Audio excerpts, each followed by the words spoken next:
Hello, everybody. Looks like we're slowly entering into the session here. Good to see everyone. Can you hear me okay?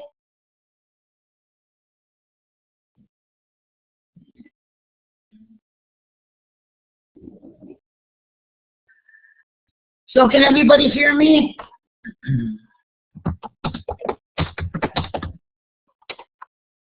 Okay, great. Thank you.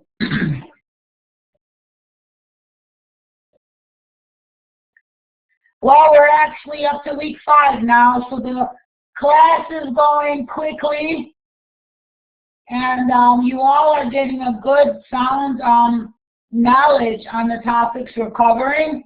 There is a lot of information, but the important information you are all grasping very nicely. So I'm very happy to see that. You're all very intelligent students, and you take your education very seriously, and you are meeting the challenge of the assignments and the material.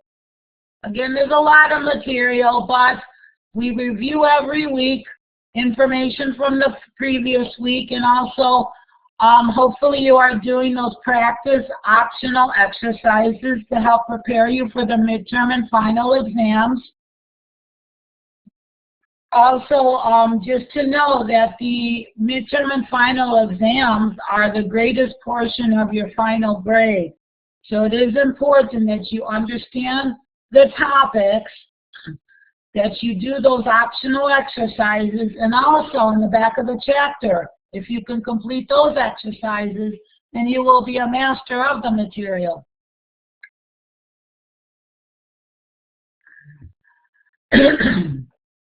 As for programming, that is something, yes, you should know, but it's not on the midterm or final exam, but it is something that you should understand how to do. Hopefully, you will get the time. I know a lot of you are very busy, taking many classes, have outside responsibilities, but when you do have the time, programming is, you know, a good skill to know and have, especially if you are going into systems programming. The C programming language, C++, are very important programming languages to know. They are used very heavily in systems programming because they have a better capacity to manipulate the hardware in computers. However, Java is very important as well because it is something that is used very heavily for web applications, the internet, and now Android applications. So we are now moving into remote and mobile applications, and there's actually new operating systems coming on the market that just deal with internet and web applications. Google has an operating system. Xfinity has an operating system. So everybody is now jumping on the bandwagon to create their own operating systems for mobile devices, and they're specialized for internet and web applications. So understanding the logic behind operating systems is what this course is. So you are pretty much learning the basics about what operating systems manage. We just went through processes, so you know operating systems manage processes. Now we're going to talk about memory, because operating systems have to manage memory. So there's a lot of strategies that are used here, especially with the types of applications that are on the market are very heavily requiring memory, also the CPU processing time, which is what we went through with the processing management. Now with memory management, there is some information concerning the memory management for operating systems. Some of the memory is already taken and already reserved for operating systems program, for device management.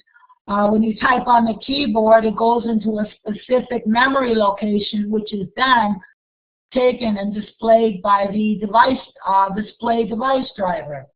So there's a lot of strategies here, a lot of calculations we found in processing. For processes or managing processes, we looked at some of the opportunity to determine how fast a process can process, what are some strategies to manage more than one process, how to synchronize processes, how to avoid deadlocks. So that was pretty much what we covered in week 4. Any questions so far about week 4?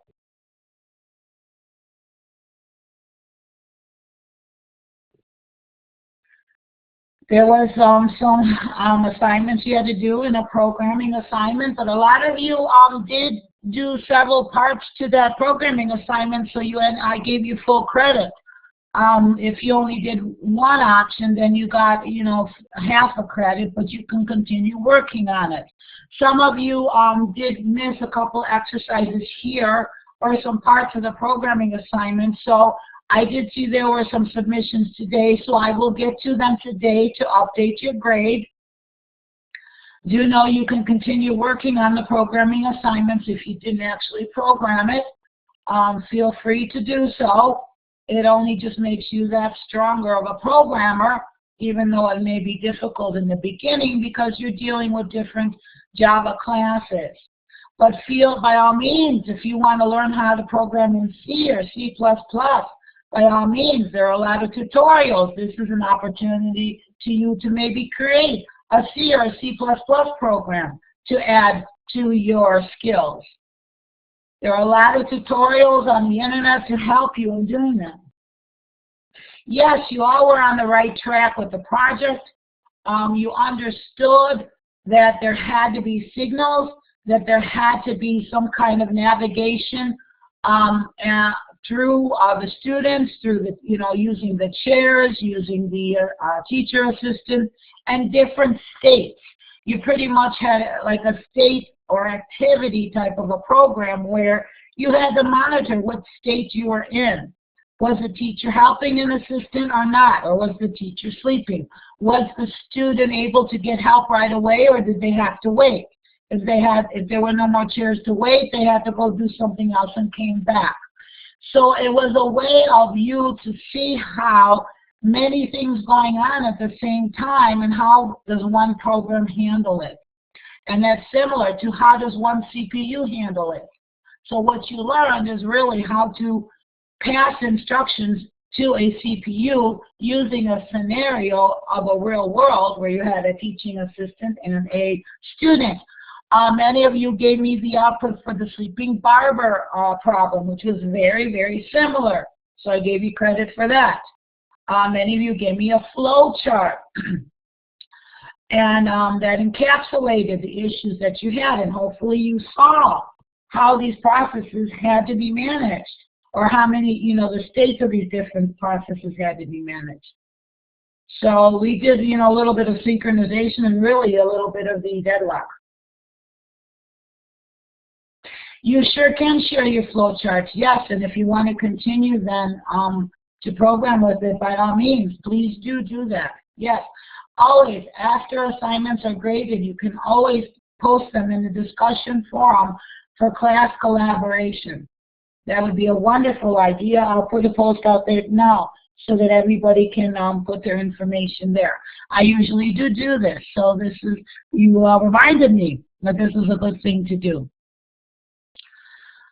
Okay, so let's continue again. The summary of week 4, I think you had a really good glimpse of the issues involved with week 4, and that was doing the program assignment. So that's why actually it's not a matter of just doing a program, it's also understanding the logic. And understanding the logic gives you a good idea how operating systems have to work, so they don't confuse processes, they don't confuse memory when data is shared or when spaces are shared.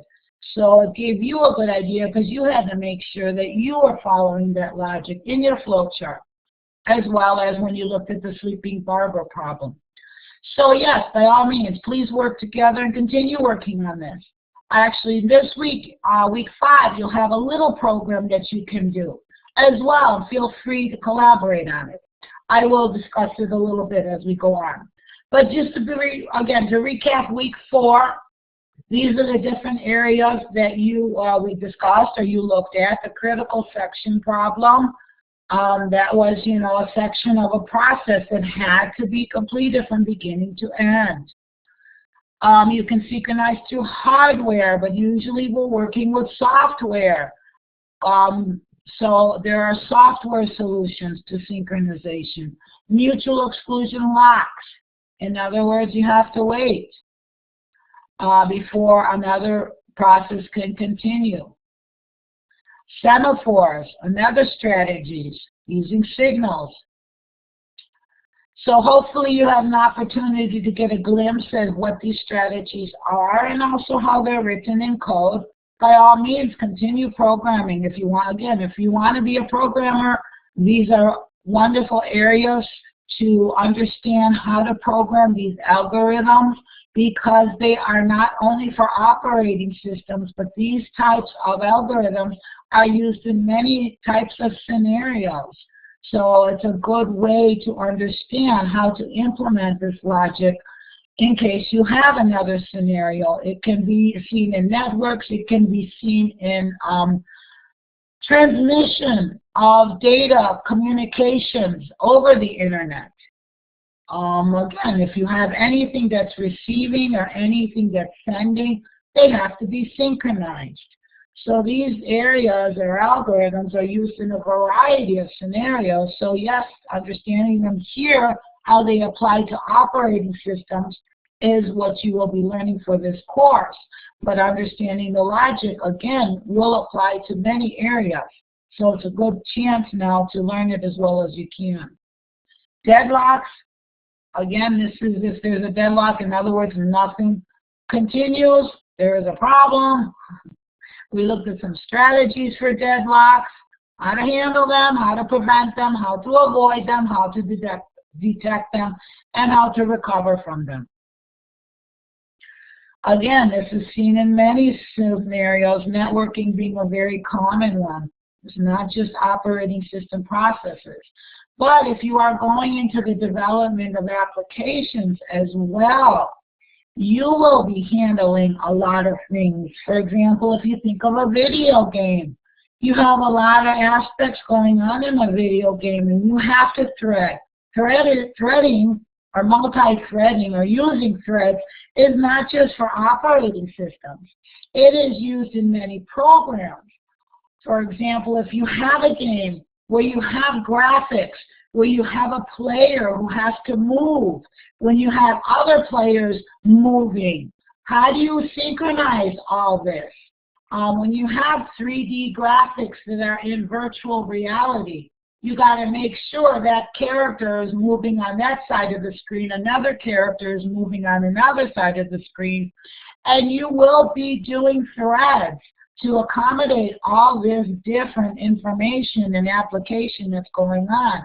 So you as well will be using these strategies, again, not just the operating system for processes, but for many actions that are continuing or are going through on an application. Again, for our game, you got your graphics. When a player moves, you got to move the graphics with the player.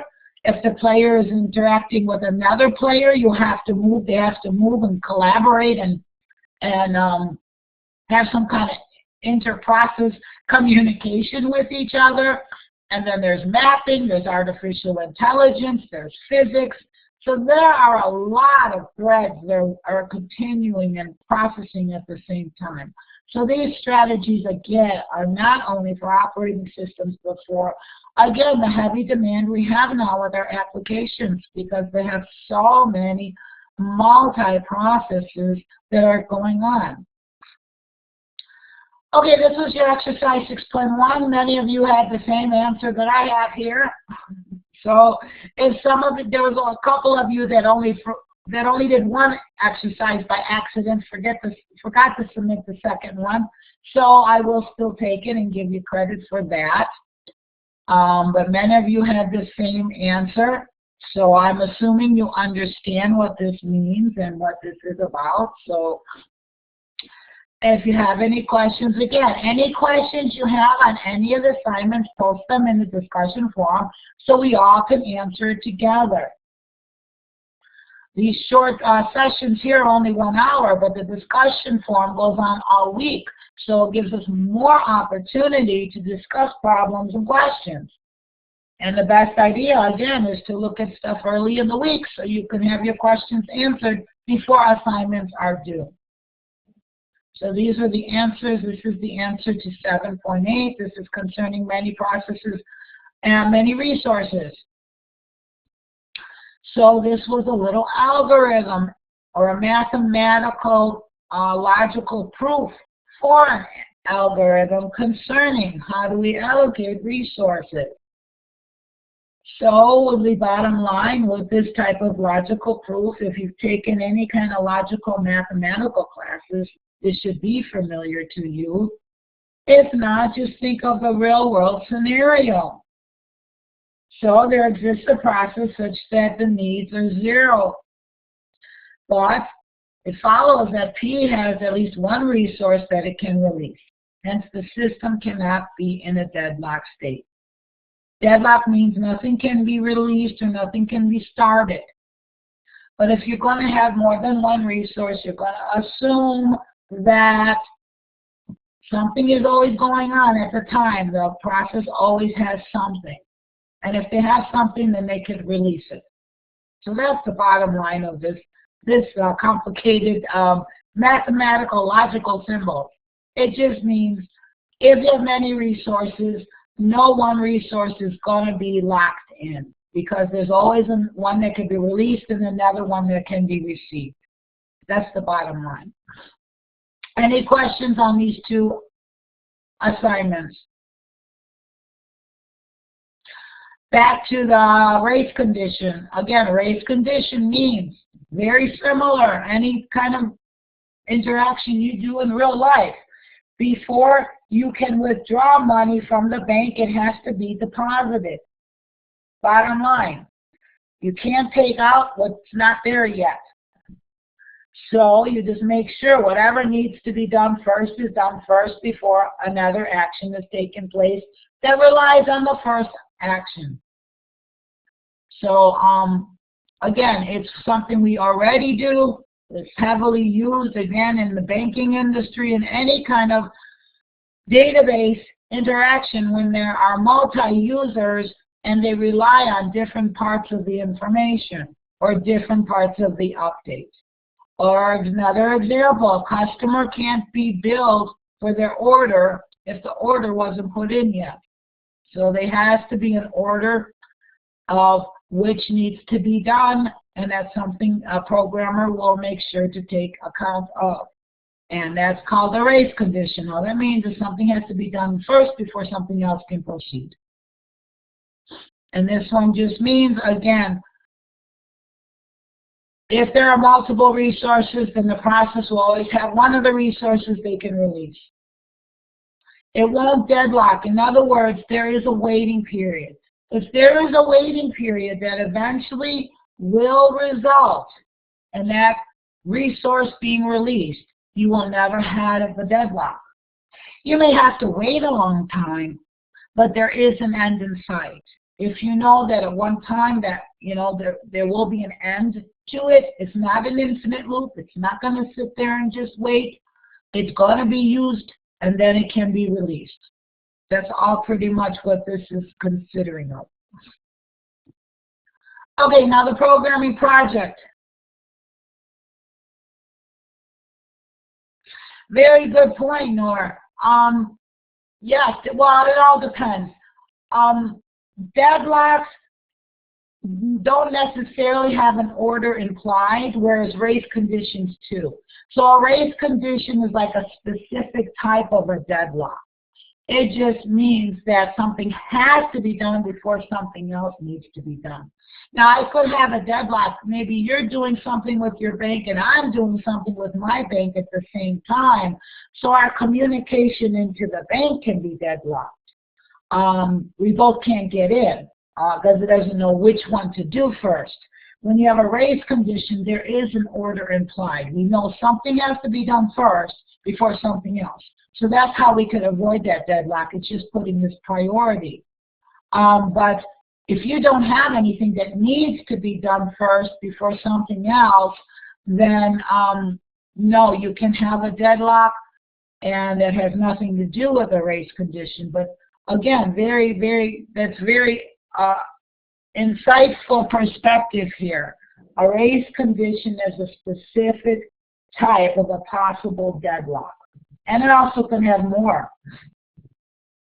Yes, timing is important in the case of the timing or priority. Yes. In order. You're going to have an order to it. In other words, you can't take money out before money is put into your account. But two people can be putting money in to their accounts, and they could result in a deadlock. So, very good, very clear. I appreciate that insight. Thank you very much. It looks like you're thinking. See, all of you, it looks like you like these algorithms and like thinking of different scenarios. It's like a puzzle. It's like trying to solve the puzzle. So it's good to see. It's kind of a characteristic you have to have if you want to, you know, program in these types of areas. Okay, the programming project. Okay, we have a solution here. Everybody's going to post their information into the discussion forum, and then we're going to go from there to determine which one is the closest flowchart to work off of for your program if you want to continue to program. And again, either versions of a program is welcome. You can do Java, but also if you want to learn C or if you want to learn C++, by all means, go ahead and do those as well. And everybody just share what you do have. It'll be a good glimpse. You already have the version of C, but it all depends on how much you want to devote time to learning it. If you want to get stronger with Java, then most definitely use Java to create your program. And as to how you want to interact with your user, that's up to you. You can do a GUI or you can have it all command line. That's up to you. I don't know how far you went with your Java. Did you just do command line or console applications, or did you also do GUI applications? Did you have screens that came up with where the user would enter information into a text box? How far did you go with your Java in your Java class? Are you taking GUI now? Okay, again, looks like a lot of your programs are hand in hand. You could use what you learned in one class and not only learn it for that class, but then use it again for another class to get that much stronger and more practice with it. So that's up to you. But the logic, again, is the most important here. So don't feel bad if you right now don't have time to program it. It's up to you if you want to be a programmer, but it's always good to have these skills. But again, if you want to keep working on it, and that's for all the programs for the class, keep working on it up until the last day of class. Always give me something on that Saturday the program is due. Same thing, flow charts and some kind of indication of the output, input and output, as to how your program works. And then when you do actually program it, give me a screenshot of the output screen. So you have all the way up until the end of class to keep working on it. But every time the day it's due, give me something, and a flow chart is always the best bet. At least I know you're working on the algorithm. And actually that should be done. Whenever you do program, you always should have some kind of plan or design before you actually code your program in.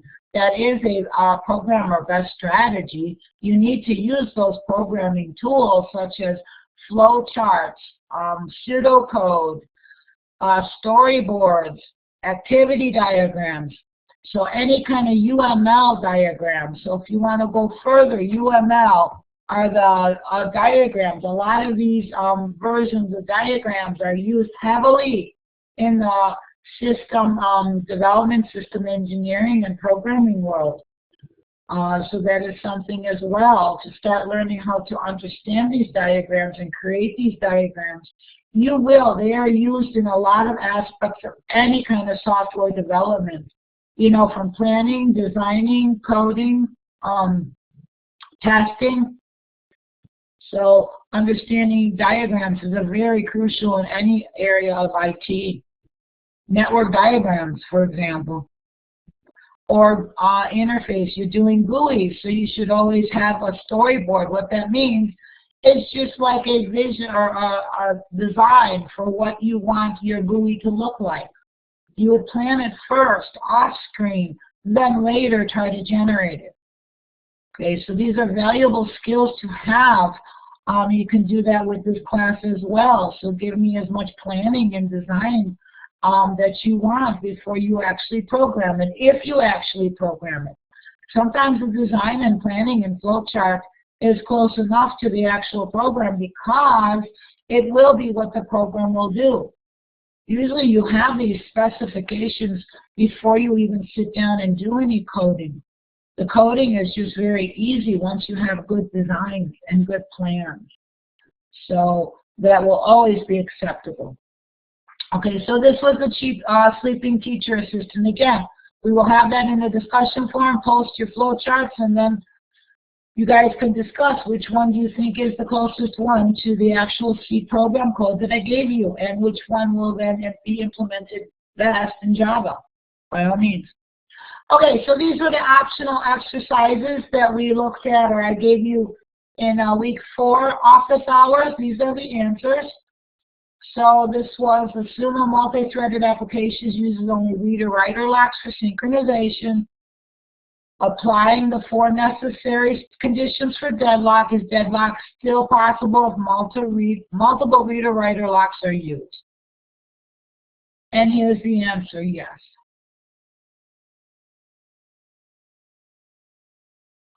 Multiple exclusion is maintained as they cannot be shared if there is a writer. Hold and wait is possible as a thread can hold one reader-writer lock while waiting to acquire another. And you cannot take a lock away, so no preemption is upheld. And a circular wait among all threads is possible. So it's the preemption here that can resolve in, no, these are all the possibilities. This was an essay question. These means all of these exist, 1, 2, 3, 4, all exist in this problem. If you have multiple reader-writer locks. Again, multiple reader-writer locks means there's no order.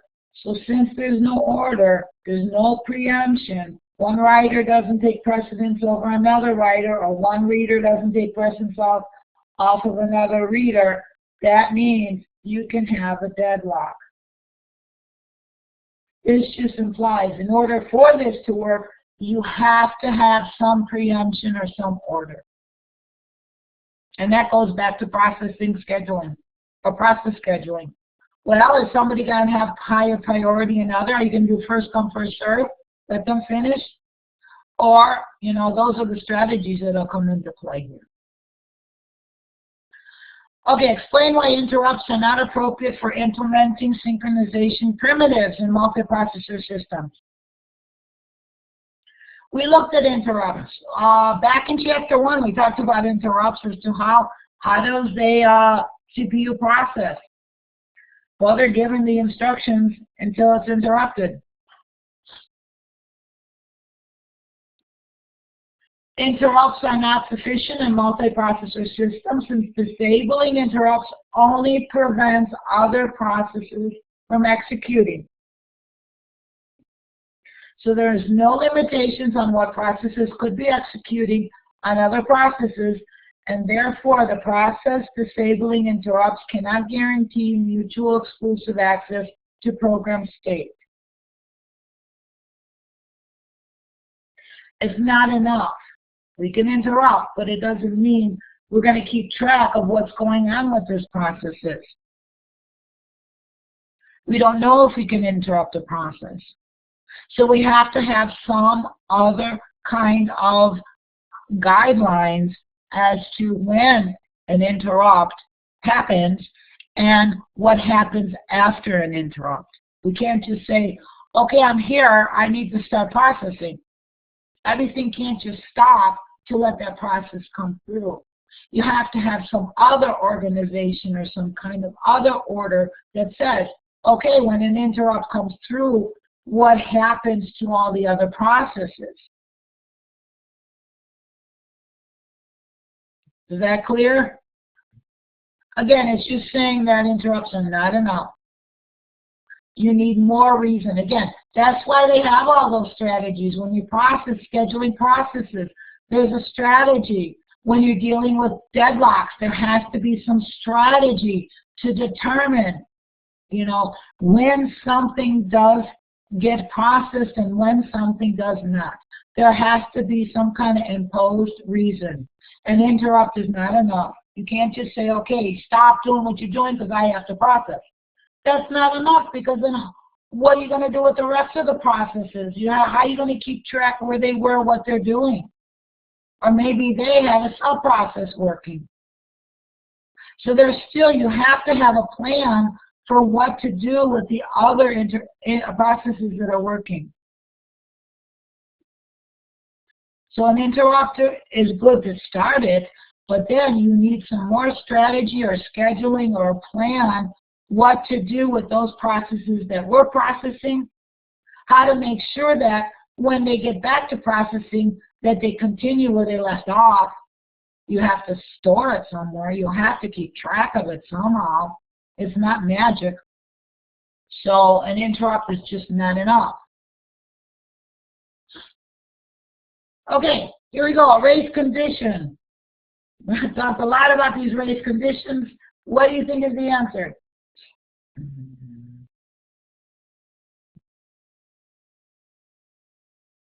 Anybody?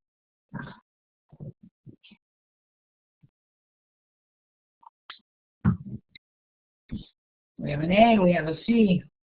It's actually B.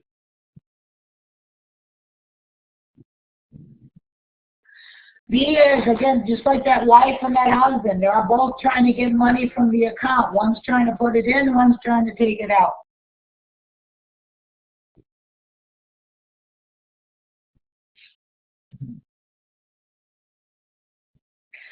So, okay, A, let's see. Okay, results in several threads try to access the same data concurrently.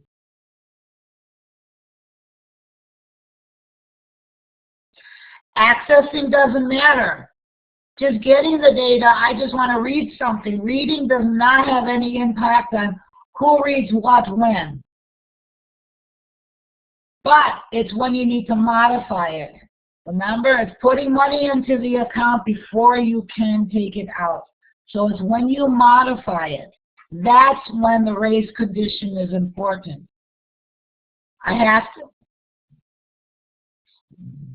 Yes, this can be a deadlock, correct. But there's no order. We have no order to know which one has to be done first. They're both trying to access it. You can result in a deadlock if there's not some kind of schedule imposed.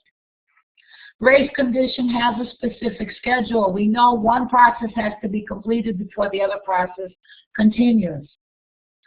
And then C will result only if the outcome of execution does not depend on the order in which instructions are executed.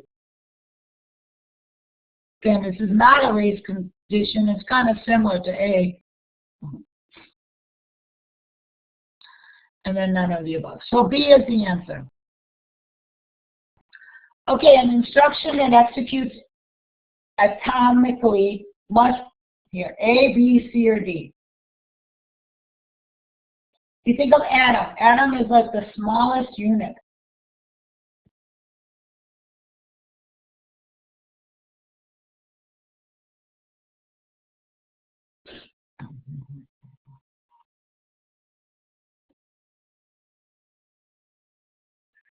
Again, we have B here.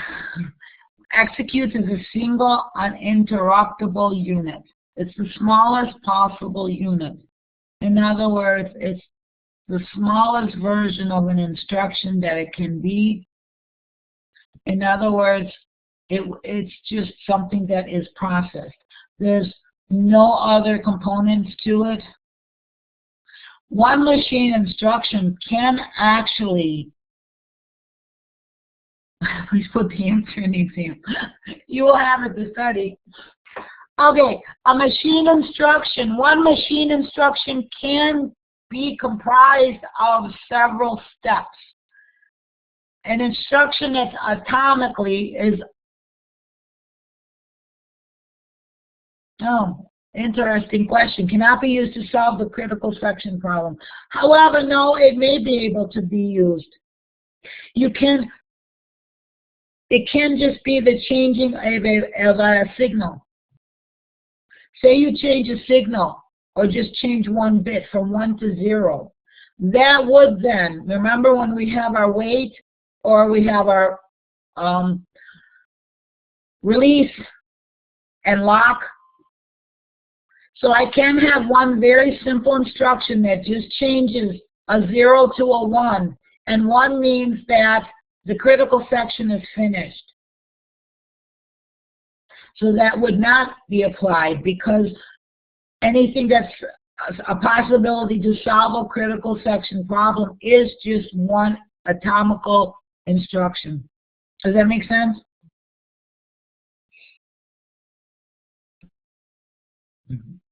Very good. Okay. Okay, ReaderWriter, another problem. Again, I did give you those different algorithms if you wanted to know more about them. Again, I can't stress this enough. You might be learning these algorithms now for operating system, but really they apply to any kind of many applications. You will find them. They'll just have different names. But they will be, the basic of the algorithm is going to be the same for application, networking, internet, a lot of areas. So it's good to understand these problems, because you might have to use the logic for something else, and it might not be operating system, but it will apply. Okay, the first ReaderWriter's problem.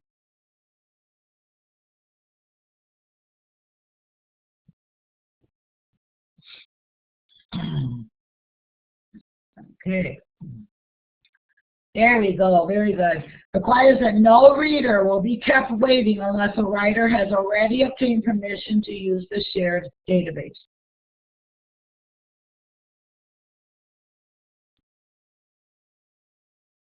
Again, that was where you, if you want to think of it simply, filling up, it's kind of like a buffer, filling up a buffer. It has to have information before it can be read.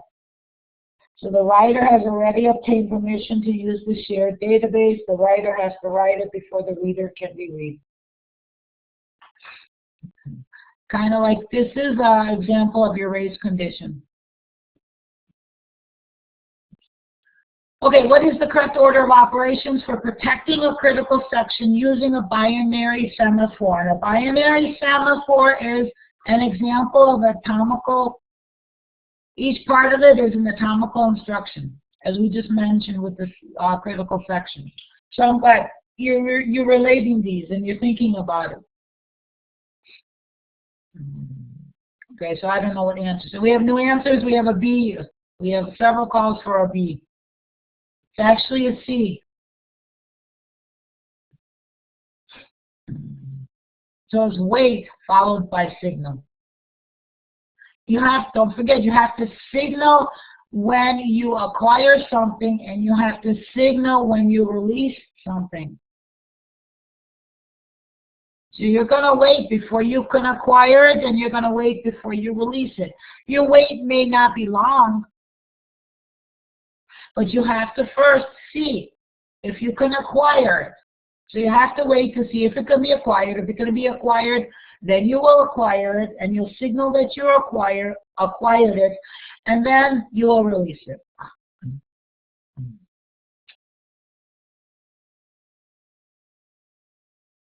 And also the wait and signal is lingo for semaphore.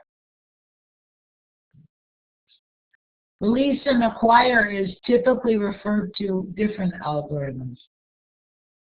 Only because semaphore in general, when they start putting names to algorithms, it's just something kind of done in the industry. They kind of meet Well, waiting is not like acquiring. But when you are in the industry and someone says semaphore, right away you know, if you are told you got to program a semaphore, then right away you're told you have to use the wait and signal method. So it's just a matter of knowing, again, terminology. It's just, the logic is similar, but it's the terminology that's used. And when you're in the industry and saying you've got to use a semaphore, it's wait and then signal.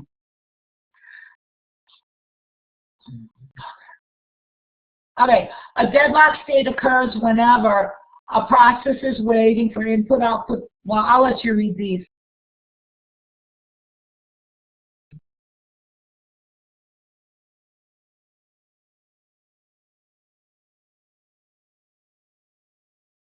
Seems like they all could be deadlocks here.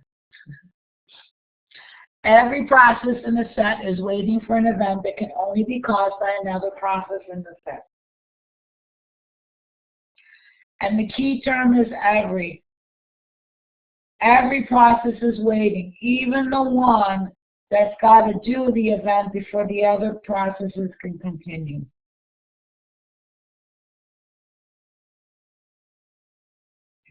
Again, usually do know the answers to these questions.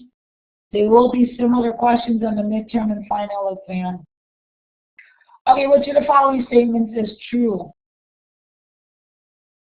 A safe state is a deadlock state. A safe state may lead to a deadlock state.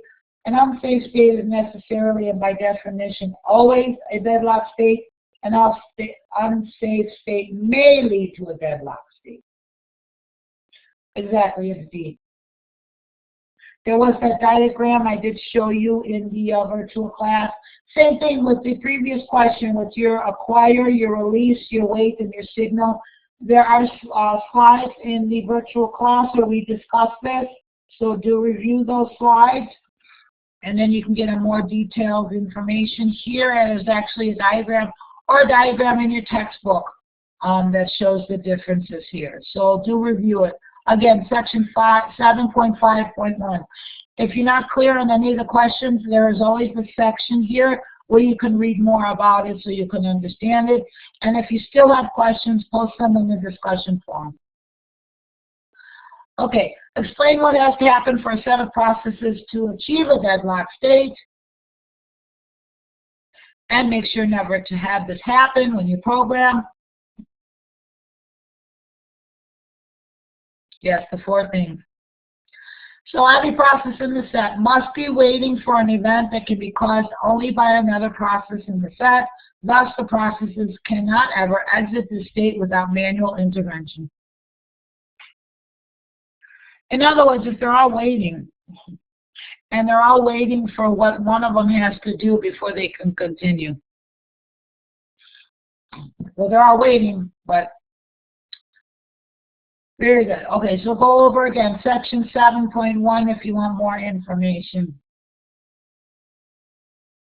The circular wait condition for a deadlock implies the hold and wait condition. True.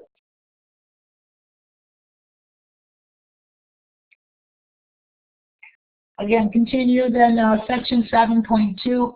I'm just kind of going through these. You have the answers. You can use them as a study guide, but I wanted to get into chapter 8 a little bit and discuss the assignments here so that within the time we have left. So is everybody okay with most of the questions and answers for the week 4? And if you need to know more, the sections are there to read up. If you have more questions, bring them into the discussion forum. So we're all okay with the answers? Somewhat? Can I continue on to chapter 8 or week 5 material? Okay. Again, if you have more questions, bring them into the discussion forum. I appreciate that you're thinking about it, and we will revisit a lot of this again when we review for the exams. Okay, memory management. We did go through processes. There's a lot of complexity to managing processes. There are a lot of algorithms that you learned about. and you should know about, because again, the way multi-processes are handled is very similar to many applications that you may run into, be it, again, network, applications, systems, and internet web management. So a lot of areas where those strategies are used.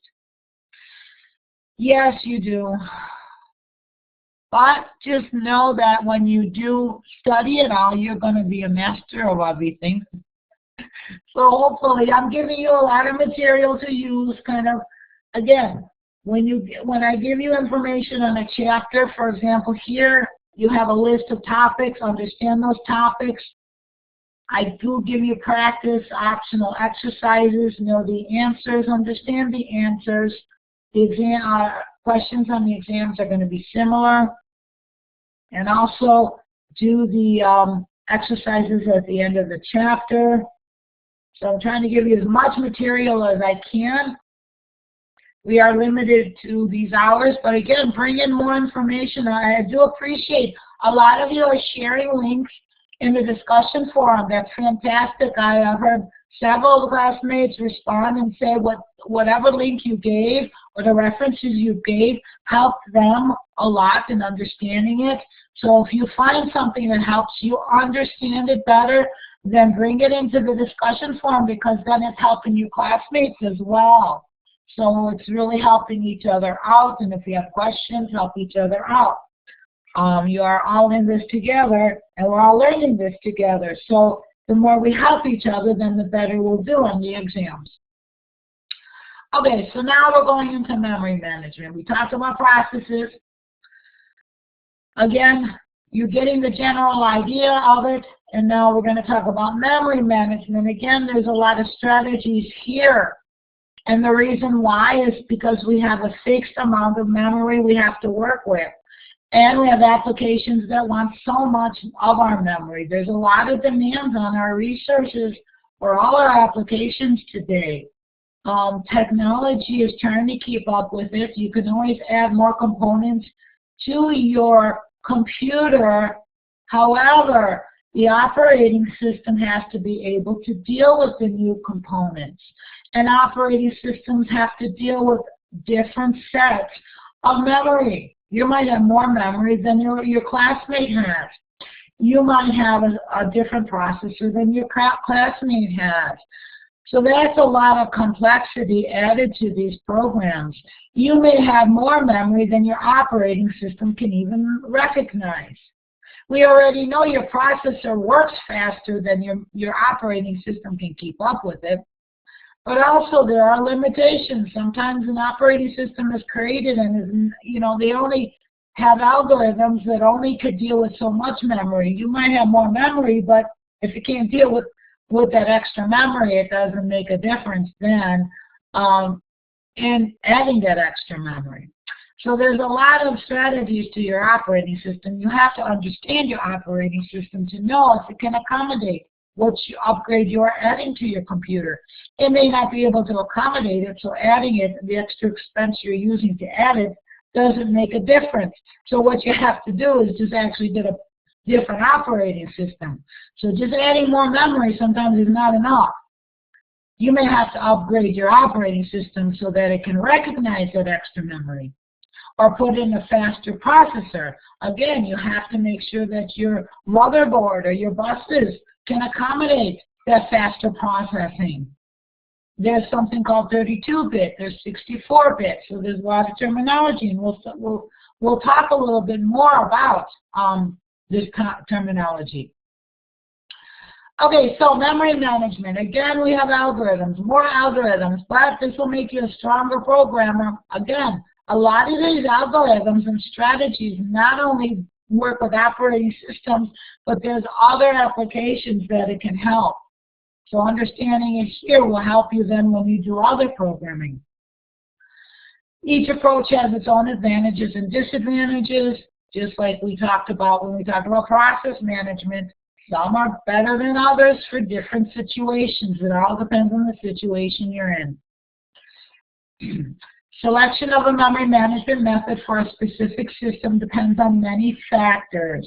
And again, hardware, because if you're managing memory, you're actually managing the spaces in hardware that's holding information. So many algorithms require hardware support, leading many systems to have closely integrated hardware and operating system memory management. Again, you can't manage less memory than is there, or you can't try to access more memory than is what you actually have on your chip. Your memory chip only has so much memory. So you can't have an operating system that's trying to access memory that doesn't exist, or not utilizing all of it. So they do work hand in hand. So a program must be loaded into memory to be executed by the CPU. That is a given, and that is for sure.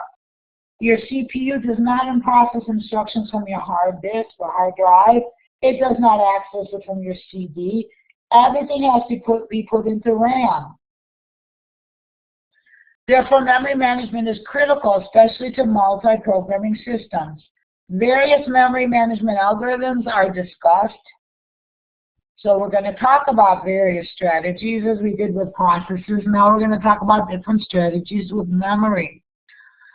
But if you do program for some of your applications, sometimes you actually have to manipulate the memory as well. So understanding memory addressing, pointers to memory addresses are important concepts, even if you don't program operating systems, but you do sophisticated applications.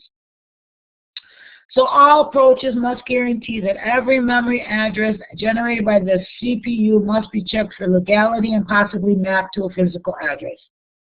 So if I am specifying a memory location, that memory location has to actually exist on the chip or somewhere. So that's what we have to make sure of. So these are the different areas that we're going to be looking at in Chapter 8. Again, you always have a list of these topics, so use this again as a study guide. There's swapping, contiguous memory allocation, segmentation, paging. So these are the various strategies that you're going to be reading about this week. Again, please bring your questions into the discussion forum. Don't be shy, but that's a fast way to get an answer, either from me or your classmates. These are your assignments, which you need to read, the videos that are available. Here's your assignment. You have exercise 8.11. Now, we're going to be talking, when you're doing this, there's different ways we're going to be manipulating memory addresses. Memory addresses is actually the location on your memory chip of where information is stored. So it's very important when you are programming, if you need to access your memory, you will actually, or the operating system will actually access it by address. So there's a different, and also here's exercise 8.16. You're going to be looking at 32-bit logical address, a 4 kilobyte page size. The system supports up to 512 megabytes of physical memory. How many entries are there in each of the following? So what it does, it kind of breaks up the available memory that can be used for the programs. It breaks it up into here in pages, and it keeps track. It has to keep track when it places something in memory. It has to be keep track of what is in memory and what they put there. So that's where you have tables. It's a table that has, okay, this memory address has this value, and this memory address has this value. Now, sometimes you want to work with these addresses yourself. Okay, so there are strategies how to access the actual address. And when you access the address, that would then mean that's the area that this information or data is. Exercise 8.25. Now this one you could write a program, but as I mentioned before, you can do this in serial code. I just want to make sure you understand it.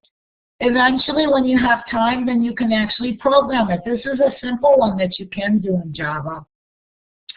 It's just a matter of taking an input value and then specifying some output after doing some calculations. So this is an easy one to do, but again, if you prefer to do the flow chart and to specify the algorithm that is used, you can do that as well. You will get credit for it, but if you want the experience of actually programming it, you know, you have until the whole class, or even after the class. Remember, even if the class is done, you can continue working on this information. Now, what's very important, if you're going to be systems programming, or if you're going to try to manipulate these memory addresses, there's numbering systems that you have to be aware of. What we work with is the decimal system. I don't know, did you ever go over this information, the difference between decimal, binary, hexadecimal, octal? Okay, very good. So you know how to convert back and forth. Because typically when you are working with operating systems and doing memory dumps, you'll have a lot of information in hexadecimal. It will usually display an address in hexadecimal, even though it's actually binary. But when you work with hexadecimal, you know it's base 16, so it's going to be referring to more bits and bytes that are actually manipulated within the memory itself. You can manipulate one bit, and one bit is like a switch that's on or off. It's the smallest signal in a computer. However, when we start programming addresses for memories, for example, we don't just talk about one bit. We talk in larger groups, because a lot of the things we do with a computer is based on a translation from our real world. For example, one of our characters is actually 1 byte, which is a pattern of 8 bits. So every one of it's the ASCII code, every one of our letter and number is a pattern of 8 bits or bytes. Excuse me, 8 bits, 1 byte. So memory, though, is in these groups, and when you have memory dumps, they're typically put in hexadecimal, so you should know the differences in the terminology, and if you see it, what it's referring to. And then for memory addresses, when you are using a programming language, memory addresses, typically you will be working with pointers. Pointers will hold a memory address value. These values typically are going to be in hexadecimal. So most programming languages will reference memory addresses as pointers. Pointers will return the value of a memory address. Every memory cell has either it has a pointer, which is its address, and then it has a value inside. So depending on what kind of manipulation you need to do, you will have to always know. A pointer gives you the address. A variable will give you the value. So there's always that distinction. So the pointer to a variable is the memory address. Of the value of a variable is, the data in that memory location is the value for the variable. And depending on the size of the data type for the value will determine the ending point of the memory block. So you have a starting point and an ending point. If it's 1 character, it's 1 byte. So when you go from the beginning memory address, you add 1 byte to it, then you get the ending address. So you're going to have to learn how to calculate these addresses. And that's what operating systems need to do. They'll have memory blocks. They might put them in pages because you only have so much memory to work with. And so they'll swap in and out pages. They'll allocate some memory to pages. And then everything is kept in tables. There's always a table that keeps track of what is where in memory. So most modern computers are byte addressable, with each address identifying a single 8-bit byte of storage. Data too large to be stored in a single byte may reside in multiple bytes. So calculation, when you are using a program and you are maybe perhaps accessing values by their memory location rather than a value, you will have to do these types of calculations. You'll have to know, okay, how many bytes is the value for this variable? Because maybe I want to change some of it. Arrays are a very good example of specifying actual memory units with a particular data element. And then we have word size is characteristic to a given computer architecture. It denotes the number of digits the CPU can process at any one time. So how many of you know what kind of system you have? Do you have a 32-bit or a 64-bit? Does anybody know their own computer?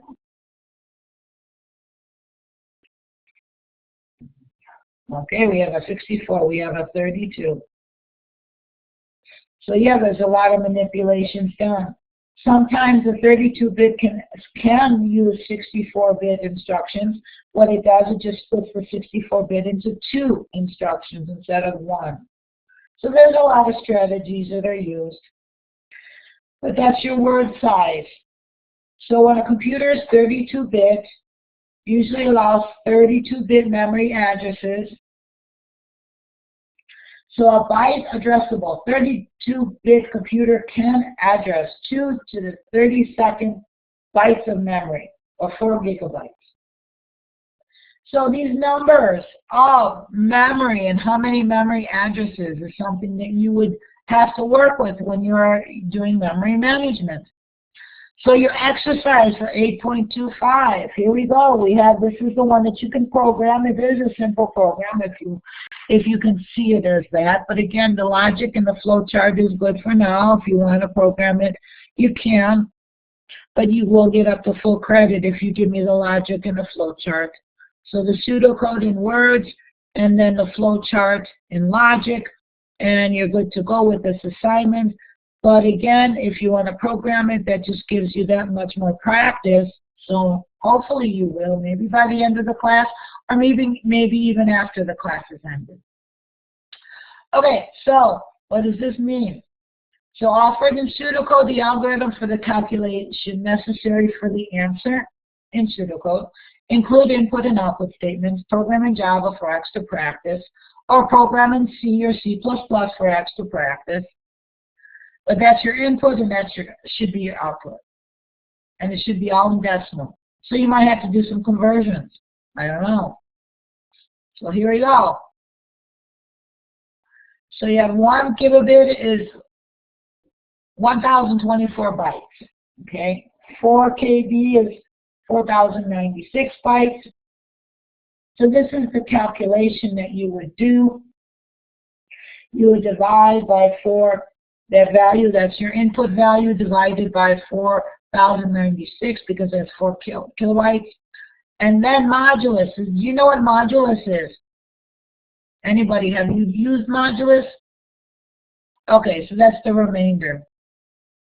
So that's exactly how you will figure this out. The answer here means it's page 4, and the remainder is the offset. So this is typically whenever you are doing this type of calculations, this is the algorithm for it. And there's the module. If you know it, or if you don't, here it is. You can look it up, but it's always the remainder. So 5 mod 2 means 2 goes into 5 2 times, and there's a remainder of 1. So that's why we had to do it here. We had to divide it to see how many offset, how many bits were left over. Okay, so that's the exercise on that. And then again, as you go through the rest of these slides, there's more optional questions, and we will go through that then. You know, use that as a practice and exercise. Answers will be given next office hours. And then Wednesday we'll have the virtual class, so we'll talk more about memory management and the strategies. So hopefully, any questions so far on anything? A lot of information to take in, but again, use the discussion forum. Whenever you have a question, bring it up. There's your way to answer it. We ask a few here and understand it, but if you have more, use the discussion forum. That's available 7 days. This is only 1 hour. That's 7 days. So use that one too. Everything can't be done in 1 hour, but in 7 days you can do more. Okay, then thank you so much. Have a good day. I will post these slides in the discussion forum. Also, this is recorded if you want to review the recording. And then we'll have the virtual class on Wednesday. Until then, again, we have 7 days for the discussion forum. Use that for your questions, please. The more you want to understand it, post it there. And continue posting your links. You're also wonderful helping each other out. And those of you who submitted some assignments a little bit late, I will get to them and update your grade. And same thing, assignments are due on Saturday. There is no real discussion question for this week, unless you want, bring up your own questions. What questions do you have? You are learning what you want to learn, what you need to learn. So don't hesitate then to ask questions. Okay, have a good day.